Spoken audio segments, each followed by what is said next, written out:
Selamat berjumpa semuanya. Selamat belajar di SMA Negeri 4 Balikpapan. Semoga kalian tetap dalam keadaan sehat dan selalu dalam lindungan Tuhan Yang Maha Esa.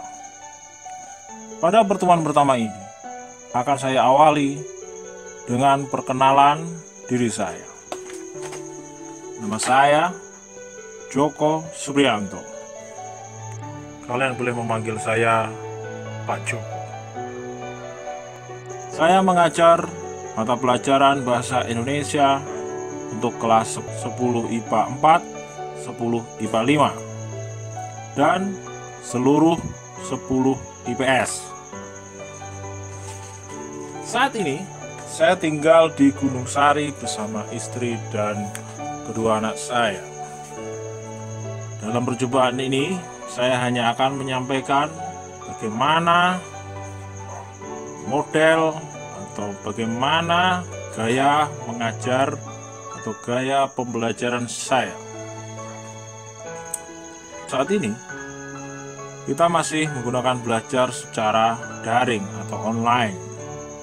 Maka dari itu mohon kalian memastikan peralatan gawai atau gadget kalian dalam keadaan siap, standby, tentu saja terkoneksi dengan internet. Dan dalam pembelajaran saya minta kalian jangan sampai terlambat. Ikuti instruksi selama belajar. Pada kegiatan belajar daring, biasanya saya akan menyampaikan materi melalui video di YouTube. Jadi, pastikan kalian dapat terkoneksi dengan internet. Berbeda dengan luring, tugas-tugas melalui daring, saya minta kalian mengumpulkannya tepat waktu. Jangan sampai terlambat. Ini dilakukan untuk mengurangi risiko teracaknya tugas yang terkumpul.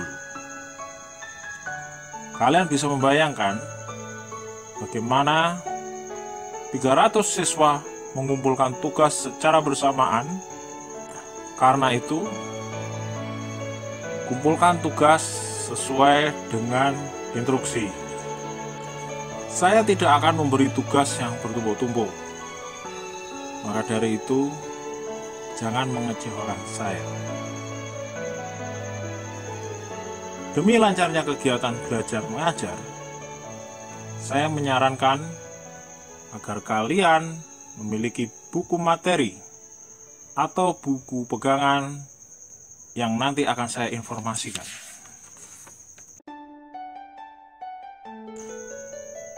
Bagaimana? Bisa dipahami? Sekarang saya akan memberi motivasi pada kalian agar menjadi siswa yang tangguh. Kalian sekarang sudah berada di jenjang SMA. Karena itu bersikaplah selayaknya anak usia SMA. Maksudnya bagaimana, Pak? Nah, tentu anak SMA cara berpikirnya harus sudah matang. Tinggalkan sifat yang mungkin masih kekanak-kanakan. Bentuklah mental kalian yang kuat. Karena itu, jangan jadi anak manja dan bersiaplah menjadi pribadi yang tangguh.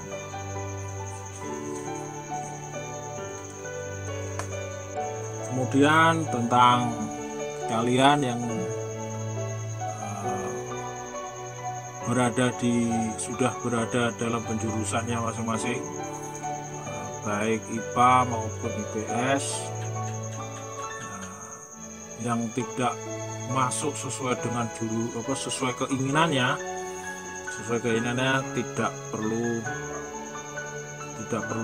kecewa. Masalahnya semua ilmu pengetahuan itu baik, semua bidang ilmu itu penting. Jadi tidak usah kecewa, terutama anak IPS. Jangan merasa kalian sebagai anak buangan. merasa anak buangan inilah yang membuat anak-anak IPS itu menjadi anak-anak yang tidak berkualitas. Pandangan orang luar anggapannya anak IPS itu adalah anak nakal, anak yang tidak berkualitas. Nah, itu dikarenakan apa? Dikarenakan ya kalian sendiri. Sebenarnya IPS itu merupakan bidang ilmu yang luar biasa. Nah, contohnya nanti kalian mengerti tentang hukum, kalian akan bisa menyumbangkan keahlianmu nanti untuk memperbaiki hukum yang ada di Indonesia ini. Nah, kalian nanti yang tertarik dalam bidang ekonomi, mempelajari ekonomi, nah kalian nanti bisa menjadi pengusaha-pengusaha di masa depan. Jadi saya minta bagi kalian yang berada di IPA juga tidak perlu berbesar kepala, merasa wah anak IPA adalah orang hebat, saya pinter. Tidak demikian ya. Jadi sebenarnya sama saja, IPA maupun IPS itu sama-sama penting, ya. Jadi itu sedikit motivasi dari saya. Nah, kemudian pelajaran bahasa Indonesia dalam semester 1 ini apa sih yang akan kita pelajari? Saya sampaikan bahwa pada semester ini kita akan mempelajari 4 materi pokok, yaitu pertama adalah laporan hasil observasi, yang kedua adalah teks eksposisi, ketiga adalah anekdot, dan yang terakhir adalah hikayat. Pelajaran ini sebenarnya semuanya menarik, ya. Belajarnya menarik. Bahasa Indonesia aja Pak mudah ya. Sebenarnya bahasa Indonesia itu belajar yang paling asik kalau kalian memahami, ya. Nanti akan kita bahas pada pertemuan berikutnya. Sebagai penutup perjumpaan ini, saya berpesan pada kalian, terimalah didikan supaya engkau bijak di masa depan. Terima kasih.